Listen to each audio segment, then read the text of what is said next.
Hi, everybody. It's Ross Cook of Ross Cook Balancing. I'd like to welcome you here tonight. Today, we're going to talk about this, and this is a little backwards to you, but we're going to talk about truly one of the greatest books I've ever read. And, you know, they get thrown around pretty easily. Oh, this is great. Now, this is one of those books that if you're going to attempt to push out into the unknown, this is a brilliant book by Ed Catmull, and it's Creativity Inc. Overcoming the unforeseen forces that stand in the way of inspiration.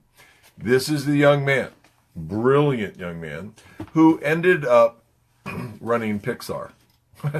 You know, he came through and was trying to create all this animation. There was no computer. There were no computer programs that did this. There was no home base for people that were doing it that you could then go learn off of.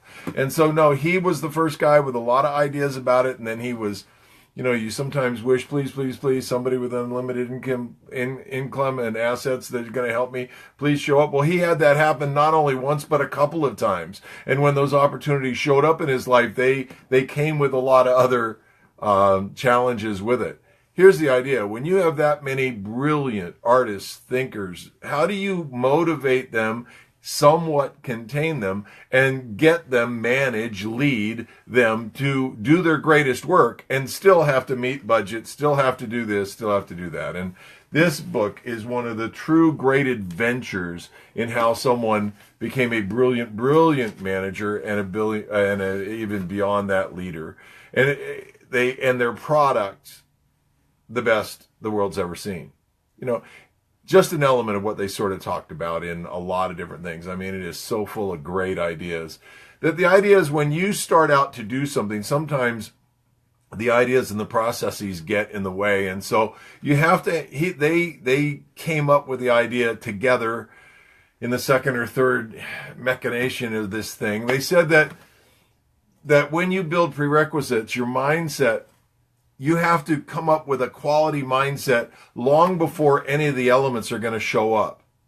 They have to be there before, and then you have to decide those things as precursors to whatever you're going to do, and you have to hold them. Then you have to live them, you have to breathe them, you have to think them, you have to feel them at all times. And he had a hard problem getting his people to go home. They would work all through the weekends, and I mean, because they were so into what they were doing, and yet, you know, sometimes you have to help adventurous, imaginative people finish things. And this, we can't even begin to brush over all the ideas in this book, but we'll talk about one, that you have to come in with a value-based system or a bunch of ideas and something that is, they were going to make the greatest product that had ever been seen. And when you say that, since it's never been done before, what do you have to rely on? Well, you don't want to spend your time looking backwards. So you have to rely on a bunch of stuff that's never been done. Technology's never been done. Computer programs never been done. Imaginative caricatures that have never been done before. What were they? Storylines. What were they going to do and how are they going to do it differently? We have heard in business, especially when it gets thrown around a lot and things start to leak in your business. You're like, oh no, I don't know where it's going to go. Especially in entrepreneurial businesses, someone's going to stand up in the room and say, trust the process.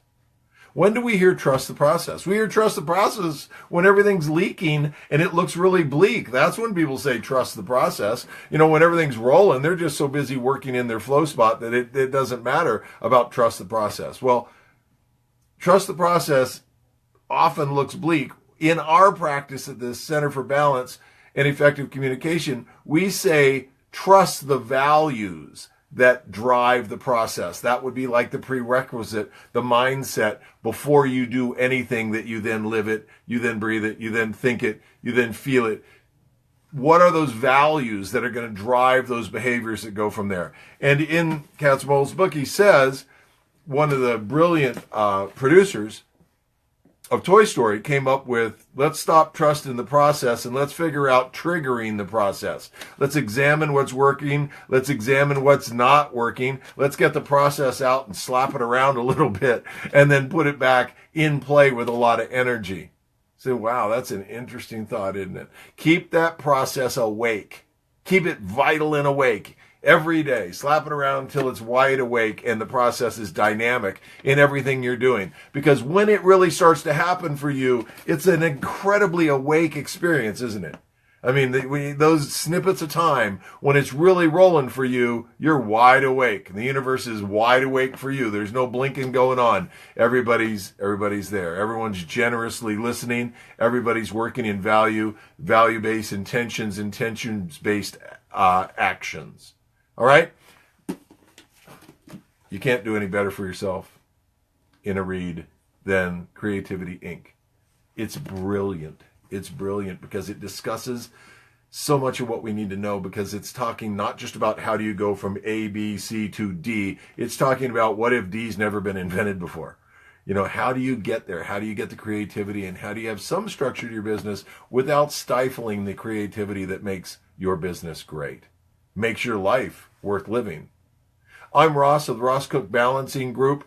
I will talk to you soon. If you haven't gone to rosscookbalancing.com yet and seen our new beautiful website, please go see it, look at it, play with it, give us some feedback on it. There's a lot more coming. We're so excited about it. We'll talk to you again soon. I will talk to you tomorrow, and I hope you have a well evening and a beautiful day tomorrow. And I want you to live your life slightly differently between now and the time I see you tomorrow, and then we'll talk soon.